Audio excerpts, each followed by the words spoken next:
Inclusive schools. So one of the things that we'll do when we get together as a group is we're going to make a list of things that you see as best practice indicators that you would use to determine whether inclusion is happening. So you're going to think about what you see in the schools that you spend your time in. We'll do that in small groups, and then we'll share back as a large group. The effort to improve education for students with disabilities must be accomplished within a broader effort to improve education for all students. I think that this is a very poignant statement, because the reality is that when we support students with disabilities effectively, really what we are doing is that we're providing effective instruction, and effective instruction is obviously important for everyone.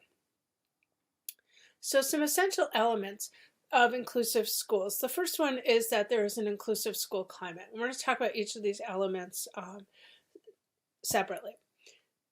That there's shared effort and commitment, that we have supportive classrooms, inclusive instructional programs, and that there's student engagement. So when we look at an inclusive school climate, there's some things that we want to consider and characteristics that we're looking for. One of those is that there's collaboration. That there's collaboration amongst the staff, there's collaboration amongst the students, there's collaboration between teachers and students, there's collaboration between teachers and family members. That the school really is a community. When the school is really truly a community, it makes it a lot easier to create an inclusive school climate. That we have an appreciation for diversity. Not only the diversity that is apparent from students who have disabilities, but all different types of diversity. Student engagement. Some things that we want to be looking for is that we're recognizing students' strengths and needs. That we are creating a stimulating and rich environment for all students. That it's organized and systematic in its structure. These are all things that are really helpful for all students. And as we look at inclusive instructional programs, things that we're looking for is that they're comprehensive, that they're balanced, that the students have access to the core curriculum. One of the most important things is that they have access to the curriculum that their non-disabled peers are being exposed to, even if they need to have adjustments to that curriculum. That there's differentiated instruction. Good differentiated instruction solves a huge number of challenges that students with disabilities might have in an inclusive classroom. Teachers who are really good at differentiated instruction are often very, very effective in supporting students with disabilities in their classrooms. That we have some system of ongoing assessment and monitoring.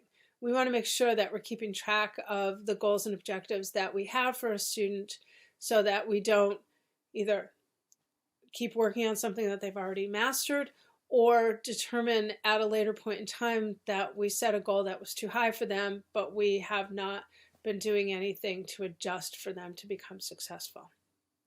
That there's multi-level practices, that students have opportunities to work within the context of the curriculum at a slightly different level than perhaps their peers do.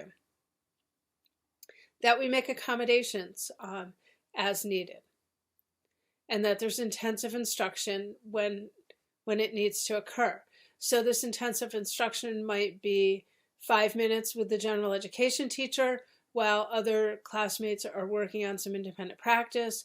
It may be that a student has an opportunity for intensive instruction with a specialist outside of the classroom, something that helps them come into the classroom better prepared for a lesson or assist them with work that they're doing from the general education classroom. Supportive classrooms provide a number of things. First, they provide an opportunity to create a community of learners. That all students have opportunities to participate in classroom activities. Again, an appreciation for diversity, which probably cannot be said enough times. That there's shared responsibility for learning. That there's ongoing positive behavior support for all students. That there's some kind of system in which everyone is given positive praise for doing what we might consider the appropriate things, and that there's a system in which we provide appropriate correction when students are doing something that they shouldn't be doing. That classrooms are student-centered, and that we have high expectations. We want to have high expectations for all of our students, certainly high expectations for a student with significant disabilities are going to be different than high expectations for a student who has a learning disability in the area of reading, but we want those expectations to be high for all of our students. And that there's high levels of communication. Communication between the teacher and the students, communication between the teacher and other professionals that are on that student's team, high levels of communication between the teacher and the family. Shared effort and commitment. We want to look for an appreciation for diversity again, that there's a clear school structure, that everyone has an opportunity to be part of a team, that they share the efforts that need to be made by that team, and that all members of the team are committed. That there's administrative support. One of the things that will get in the way of inclusion and any other things that you're trying to do in your school is a lack of appropriate administrative support. That there's a range of services so that students who need more support are able to get more support, students who need less support get less support. That there's professional development that provides teachers with opportunities to gain skills and information that help them to support a variety of learners within the context of their classroom. Parent and community involvement. When parents and communities are actively engaged within the context of the school environment, it's always better.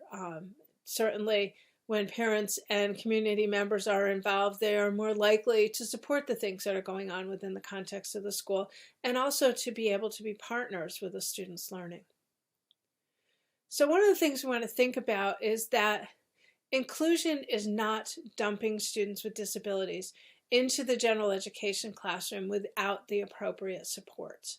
So when students with disabilities are to be included within general education classrooms, we need to make sure that they have what they need to be successful within the context of those classrooms.